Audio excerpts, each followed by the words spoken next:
Ce programme est financé par les amis et partenaires du ministère de Joyce Meyer. Vous savez, j'aime ce principe dans la Bible qui dit de semer et de récolter. J'espère que vous comprendrez bien cela, mais je pense que cela me donne un certain contrôle sur ma vie.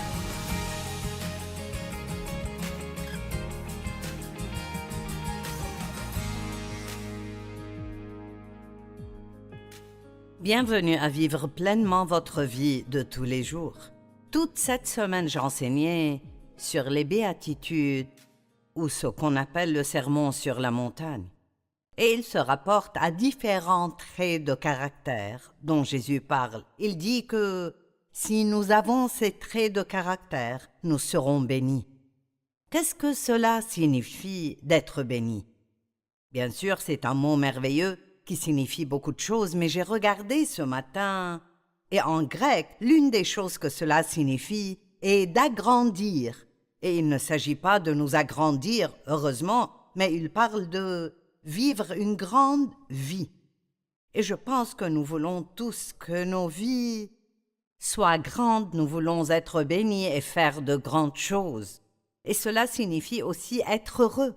Et je pense qu'en fin de compte, qu'est-ce que les gens veulent à part être heureux? Si vous demandez aux gens ce qu'ils veulent, ils pourraient dire « je veux la paix » ou « je veux la joie ». Mais l'essentiel de ce que tout le monde veut, c'est qu'ils veulent être heureux et qu'ils veulent jouir de leur vie. Et aujourd'hui, nous parlerons de la béatitude ou de l'attitude de miséricorde. La Bible dit « Heureux les miséricordieux, car ils obtiendront miséricorde ». Donc ça veut dire que si nous sommes prêts à montrer de la miséricorde, alors nous recevrons la miséricorde aussi. Et je ne sais pas pour vous, mais j'ai besoin de beaucoup de cela chaque jour. J'ai besoin de la miséricorde de Dieu, de la miséricorde des autres quand je fais une faute qui blesse leurs sentiments. Et nous voulons être généreux dans la miséricorde que nous donnons aux autres personnes. Ne soyez pas une personne dure, une personne sévère et amère, qui ne pardonne pas aux autres quand ils font des fautes. Il y a en fait une très belle histoire que j'aime dans la Bible à propos d'un homme nommé Bartimée qui était aveugle. Je vais juste vous la lire. Elle est dans Luc 18, 35 à 43. Comme Jésus était près de Jéricho, un aveugle était assis au bord du chemin et mendiait. Il entendit la foule passer et demanda ce qui se passait.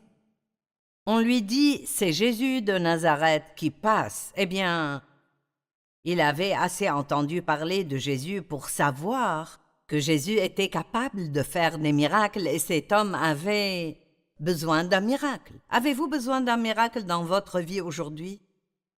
Alors il cria « Jésus, fils de David, montre-moi de la miséricorde et aie pitié de moi. » Ceux qui marchaient devant lui le reprenaient pour le faire taire, mais il criait beaucoup plus fort. « Fils de David, aie pitié de moi, aie pitié de moi. » Et j'aime les 4 mots qui suivent. Alors Jésus s'arrêta là. J'aime ceci. Le cri d'un mendiant aveugle assis sur le bord de la route a attiré l'attention de Jésus juste parce qu'il a crié. Cet homme méritait-il la pitié? Était-ce une chose qu'il était en droit de recevoir? La miséricorde n'est pas quelque chose que nous pouvons mériter. Elle est donnée à ceux qui ne la méritent pas. Et donc, vous devez être assez audacieux pour demander la grâce à Dieu, car il est un Dieu miséricordieux. La Bible dit que la miséricorde de Dieu se renouvelle tous les jours. Et j'imagine que nous avons un bon nombre de personnes qui regardent le programme et vous avez besoin de miséricorde. Et Dieu la donnera si vous la demandez, mais vous devez aussi être prêt à la recevoir. Ou autrement dit, vous devez être miséricordieux envers vous-même. Maintenant, nous ne pouvons pas nous donner la miséricorde, elle doit venir de Dieu. Mais recevoir la miséricorde de Dieu, c'est comme se la donner à soi-même. J'ai eu beaucoup de mal à être miséricordieuse envers les gens durant mes premières années avec Dieu. J'ai étudié sur la miséricorde et je voulais être miséricordieuse, mais j'étais une personne très dure, sévère et légaliste. Et je ne savais pas pourquoi j'avais tant de mal à montrer la miséricorde, et Dieu m'a finalement révélé un jour que je ne pouvais pas faire miséricorde aux autres parce que je ne recevais pas la miséricorde moi-même. Donc je vous demande, qu'est-ce que vous retenez contre vous-même? Quelque chose que vous avez fait il y a 20 ans, il y a 10 ans, il y a une semaine, hier? Et peut-être avez-vous demandé à Dieu de vous pardonner, mais vous n'avez pas reçu la miséricorde de Dieu. Vous vous punissez toujours, vous tenez toujours contre vous ce que vous avez fait. C'est très bon de se rappeler que vous ne pouvez pas donner ce que vous n'avez pas. Vous devez recevoir la miséricorde de Dieu pour pouvoir la donner. Rappelez-vous simplement que lorsque vous criez à Dieu, il est avec vous et écoute ce que vous avez à dire. Dans Matthieu 9,13, Jésus a dit « Allez apprendre ce que signifie « Je désire la bonté et non les sacrifices ». Vous voyez, sous l'ancienne alliance de l'Ancien Testament, quand les gens faisaient des erreurs et faisaient des péchés, ils devaient offrir des sacrifices pour compenser ces péchés, des sacrifices d'animaux morts ou différents types d'offrandes de nourriture. Ils devaient faire quelque chose et abandonner quelque chose pour que leurs péchés soient pardonnés. Mais sous la Nouvelle Alliance, dans le Nouveau Testament, qui a été scellé avec le sang de Jésus, nous n'avons plus à payer pour nos péchés parce que Jésus les a payés. Et il était le dernier, le seul et unique sacrifice complet qui serait jamais nécessaire. Ainsi, quand je pêche ou quand vous péchez, et nous le faisons, nous n'avons pas à faire de sacrifice. Ce que nous faisons, c'est admettre nos péchés, confesser nos péchés, demander à Dieu de pardonner nos péchés et de nous accorder sa miséricorde. Puis la chose suivante que nous devons faire est de la recevoir.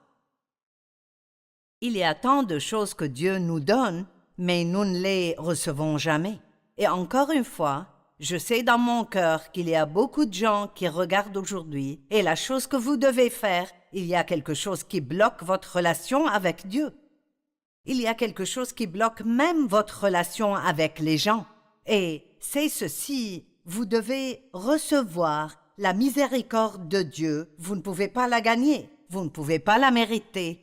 Tout ce que vous pouvez faire est de la prendre comme un don gratuit. Et puis soyez assez reconnaissant pour être prêt à être miséricordieux envers les autres. Dieu attend de nous que nous donnions aux autres ce qu'il nous a donné. C'est si bien. Quand nous péchons, Dieu veut nous donner la miséricorde. Il ne veut pas de nos sacrifices. Eh bien, il y a beaucoup de choses que nous sacrifions qui ne sont pas des animaux morts ou quelque chose que nous possédons. Pour moi, quand je faisais des erreurs, je sacrifiais toujours ma joie. Je me sentais coupable et condamné, mais je ne me permettais pas de vivre pleinement ma vie. C'était une sorte de punition imposée. Qu'est-ce que vous ressentez à votre égard? Vous punissez-vous en vous sentant mal dans votre peau? Vous n'aurez jamais de bonne relation avec les autres si vous n'avez pas de bonne relation avec vous-même. Vous ne pouvez même pas vraiment avoir une bonne relation avec Jésus à moins de recevoir son amour, recevoir sa miséricorde, et seulement alors pourrez-vous entrer dans une relation d'amour avec lui. Dans Matthieu 10, 8, Jésus a dit « Guérissez les malades ». Il avait envoyé les disciples 2 par 2 pour aller servir. Et il a ajouté « Ressuscitez les morts, purifiez les lépreux, chassez les démons ». Écoutez, vous avez reçu gratuitement, donné gratuitement. C'est tellement merveilleux. Tout ce que nous avons reçu est un don gratuit. Nous recevons le pardon de Dieu, alors Dieu s'attend à ce que nous pardonnions aux autres. Dieu nous aide, il attend de nous que nous aidions les autres. Nous avons reçu la miséricorde de Dieu. Il attend de nous que nous fassions miséricorde aux autres. Je ne sais pas pour vous, mais je suis très troublée dans mon esprit par le nombre de personnes qui sont chrétiennes, fréquentant régulièrement l'Église, qui sont en colère contre quelqu'un dans leur vie à qui ils ont refusé de pardonner. Ils ont reçu la miséricorde de Dieu, mais ils refusent de la donner à quelqu'un d'autre. Et je crois qu'aujourd'hui peut être un jour merveilleux si beaucoup d'entre vous qui sont en colère sont disposés à faire preuve de miséricorde. Rappelez-vous toujours que les personnes blessées blessent les autres. Les gens ne se disent pas tous les jours « je vais juste voir à quel point je peux être méchant aujourd'hui et combien de personnes je peux blesser ». Les gens dans le monde souffrent à cause des choses qui leur ont été faites. Ils souffrent d'avoir été abusés dans leur enfance, ils souffrent d'être rejetés, abandonnés. Ils souffrent de tous les besoins de leur vie qui ne sont pas encore satisfaits. Et cela se montre en eux dans le mauvais comportement. Et au lieu de nous mettre en colère contre tout le monde à chaque fois qu'ils ne nous traitent pas exactement comme il faut ou ne font pas ce que nous pensons qu'ils devraient, nous pourrions prier pour eux pour que Dieu puisse guérir leur âme et leur montrer ce qu'ils doivent faire pour avoir la vie que Jésus est mort pour leur donner. Vous avez reçu gratuitement, donné gratuitement. Le dictionnaire Webster dit que la miséricorde est la gentillesse au-delà de ce qui pourrait être attendu ou exigé par l'équité. En d'autres termes, la miséricorde n'est même pas juste. Et si souvent cette phrase reviendra, ce n'est pas juste de leur pardonner après ce qu'ils m'ont fait. Comment ce serait juste pour moi de les laisser libres et de leur pardonner? Vous n'avez pas à vous inquiéter pour ça. Personne ne s'en sortira jusqu'à ce qu'il se repente et laisse Dieu guérir son âme. Lorsque vous pardonnez à quelqu'un, vous êtes béni, vous ne leur rendez pas service. Pardonnez et priez pour vos ennemis, priez pour qu'ils soient bénis. Et la première chose avec laquelle Dieu les bénira est une révélation sur leur propre comportement et peut-être qu'ils verront comment ils doivent changer. Matthieu 5,7 « Heureux les miséricordieux, car ils obtiendront miséricorde. » J'aime ça. Une version de la Bible le dit de cette façon. Vous êtes bénis lorsque vous vous souciez. Au moment où vous êtes attentionné ou plein d'attention pour les autres, vous trouverez que vos besoins sont comblés. C'est une façon vraiment attrayante de le dire. Mais revenons à ce que Jésus a dit. Heureux les miséricordieux, car ils obtiendront miséricorde. Luc 6, 37 à 38. Ne jugez pas et vous ne serez pas jugés. Ne condamnez pas et vous ne serez pas condamnés. Pardonnez et vous serez pardonnés. Donnez et on vous donnera. Une bonne mesure tassée, secouée et qui déborde sera versée dans votre vêtement, car on utilisera pour vous la même mesure que celle dont vous vous serez servi. Vous savez, j'aime ce principe dans la Bible qui dit de semer et de récolter. J'espère que vous comprendrez bien cela, mais je pense que cela me donne un certain contrôle sur ma vie. En d'autres termes, il y a beaucoup de choses concernant lesquelles je ne peux rien faire, des circonstances face auxquelles je ne peux rien faire. Mais il y a des principes que Dieu met en place, et si nous obéissons à ces principes, nous obtiendrons les résultats qu'il dit que nous obtiendrons. Et il dit que si vous donnez et que vous êtes généreux, vos besoins seront toujours satisfaits. Si vous montrez de la miséricorde, alors vous en recevrez quand vous en aurez besoin non seulement de Dieu, mais d'autres personnes. Alors, quelle belle façon de dire « je peux obtenir ce que je donne ». Si vous êtes amicaux avec les gens, vous pouvez vous attendre à ce que les gens soient amicaux avec vous. Si vous montrez la faveur aux gens, alors vous pourrez obtenir la faveur dans votre vie.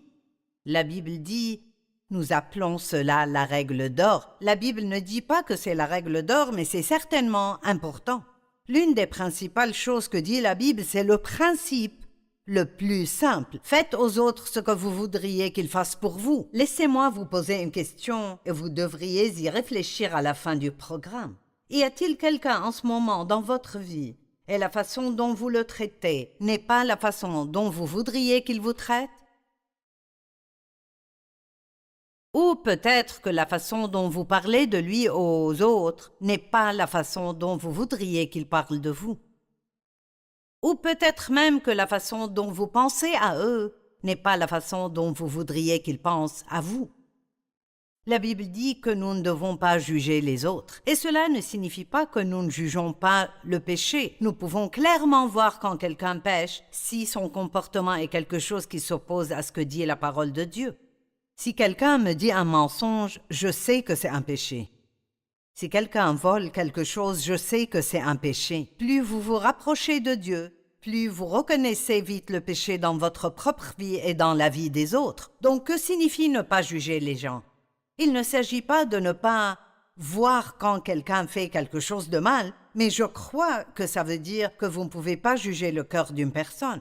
On ne sait jamais ce qu'il y a dans le cœur d'une personne. Nous pouvons voir leur comportement, mais nous ne savons pas ce qui a pu les blesser et les pousser à faire ce qu'ils ont fait.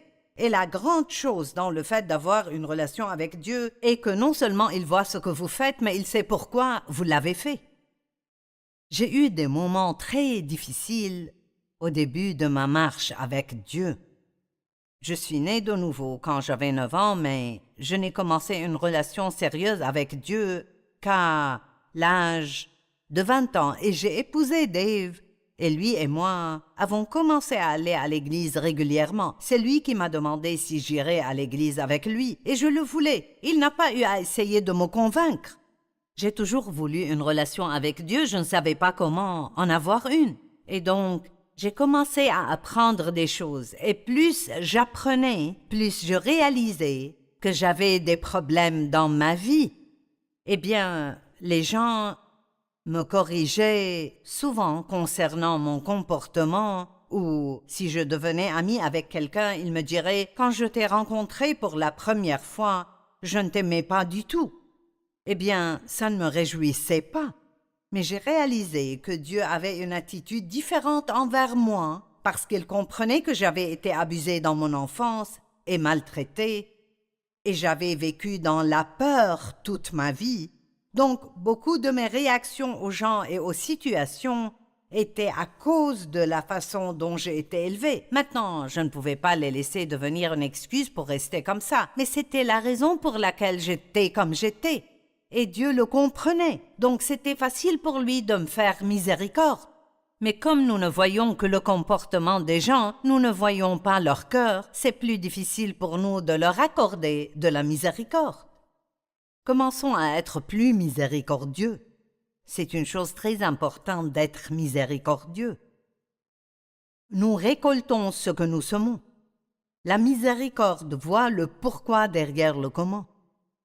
La miséricorde voit le cœur. Je suis vraiment heureuse que Dieu ait vu au-delà de mon extérieur dur, rugueux, souvent méchant, et qu'il ait vu la petite fille à l'intérieur qui avait été blessée, qui voulait de tout son cœur être juste devant Dieu et faire ce qu'il faut. La personne miséricordieuse s'est retrouvée face à face avec les dures réalités de sa propre misère. Elle sait que sans la miséricorde de Dieu, elle aurait été consumée par son péché. Lamentations 3, 22 et 23, un si beau passage, écoutez. Les bontés de l'Éternel ne sont pas épuisées, ses compassions ne prennent pas fin, où sa miséricorde demeure toujours. Elle se renouvelle chaque matin. Waouh! Elle se renouvelle chaque matin, que ta fidélité est grande. La Bible amplifiée dit « La miséricorde et la bonté pleine d'amour du Seigneur n'est pas épuisée. » Et ses compassions n'arrivent pas à leur terme. Elles sont nouvelles chaque matin. Grandes sont ta grâce et ta fidélité. Je suppose que Dieu fait de nouveaux lots de miséricorde tous les soirs quand nous nous endormons parce que nous épuisons toutes celles du jour précédent, nouvelles miséricordes. Vous savez, la Bible nous enseigne dans Hébreux 5 que Dieu choisit des gens pour le ministère qui sont juste des êtres humains normaux parce qu'ils font des erreurs et ils savent ce que c'est que de faire des erreurs et ce que c'est que d'être pardonné par Dieu. Et ainsi, ils ont une meilleure capacité à comprendre les autres. Hébreux 5, 1 et 2 dit « Tout grand prêtre est pris parmi les hommes et il est établi en faveur des hommes pour leur relation avec Dieu. Il est chargé de présenter à Dieu des offrandes et des sacrifices pour les péchés. Il peut avoir de la compréhension pour ceux qui sont dans l'ignorance et qui s'égarent parce qu'il est lui aussi exposé à la faiblesse. Donc, si vous êtes en colère contre quelqu'un en ce moment et que vous n'avez pas voulu lui accorder la miséricorde, une attitude de miséricorde est vraiment nécessaire pour pardonner à quelqu'un.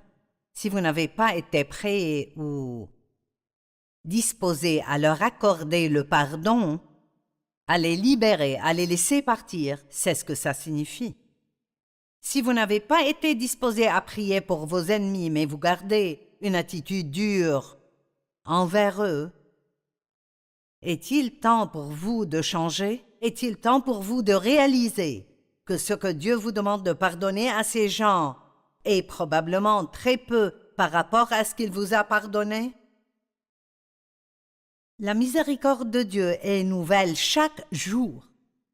Et vous savez, ce n'est pas parce qu'il le mérite. Il ne s'agit pas d'être juste, il s'agit d'être obéissant envers Dieu. Et la seule raison pour laquelle Dieu nous dit de pardonner aux gens, c'est qu'il sait que nous nous en sortirons mieux si nous le faisons. Le monde est plein de gens accablés, je veux dire des cœurs lourds et accablés, parce qu'ils portent toute cette colère à l'intérieur d'eux. Et je crois qu'aujourd'hui est le jour pour lâcher prise et laisser Dieu être Dieu dans votre vie. Certaines personnes ont le don d'être miséricordieux, Romains 12 en parle. Et certaines personnes ont le don de la miséricorde. Et ces personnes-là doivent également être guidées par la sagesse, pas seulement par la miséricorde. Parce que la miséricorde parfois vous donnera juste envie de tout donner. Nous offrons de l'aide pour les personnes qui en ont besoin. Et nous avons découvert que parfois nous ne pouvons pas mettre une personne en charge de ce ministère si elle a juste un grand don de miséricorde parce qu'elle donnera absolument tout pour ainsi dire. Et nous devons faire preuve de sagesse et nous assurer que les gens n'en abusent pas et qu'ils font réellement leur part. Par exemple, si quelqu'un se présente ici et dit « Mon gaz et mon électricité ont été coupés. Pouvez-vous m'aider ?» Eh bien, nous demandons. Vous savez, êtes-vous un croyant en Christ ou allez-vous à l'église? Avez-vous demandé de l'aide à votre église? Faites-vous votre part pour chercher un emploi? Et puis, si nous discernons que c'est quelqu'un que le Seigneur nous pousse à aider, alors nous ne lui remettons pas simplement un chèque, nous payons la facture d'électricité. Nous ne leur donnons pas simplement quelque chose si nous ne savons pas ce qu'ils vont en faire. J'aime dans les Proverbes 1:3, il est écrit qu'ils reçoivent une éducation réfléchie en vue d'être justes. Quand je parle d'être miséricordieux, je ne parle pas de laisser les gens vous piétiner ou abuser de vous ou d'user de vous d'une manière qu'ils ne devraient pas. Je parle d'être miséricordieux envers eux dans votre attitude de cœur, mais tout en les aidant à apprendre à gérer leur comportement qui peut être mauvais. Et vous savez, nous offrons toujours un enseignement qui améliore ou complète, va de pair avec ce que nous partageons ici sur le programme. Vous avez eu 25 minutes d'enseignement et je peux vous dire qu'il en faut beaucoup plus pour surmonter une attitude amère et erronée. Les pharisiens étaient les plus religieux de tout le peuple et ils avaient le cœur le plus dur. Ne soyez pas une personne religieuse au cœur dur, difficile à vivre, impitoyable. Soyez quelqu'un qui a une relation intime avec Dieu, qui connaît sa miséricorde, qui a fait l'expérience de sa miséricorde, qui a connu son pardon, qui veut aussi être comme Jésus. Cela devrait être notre objectif, ressembler à Christ et donner aux autres ce qu'il vous a donné.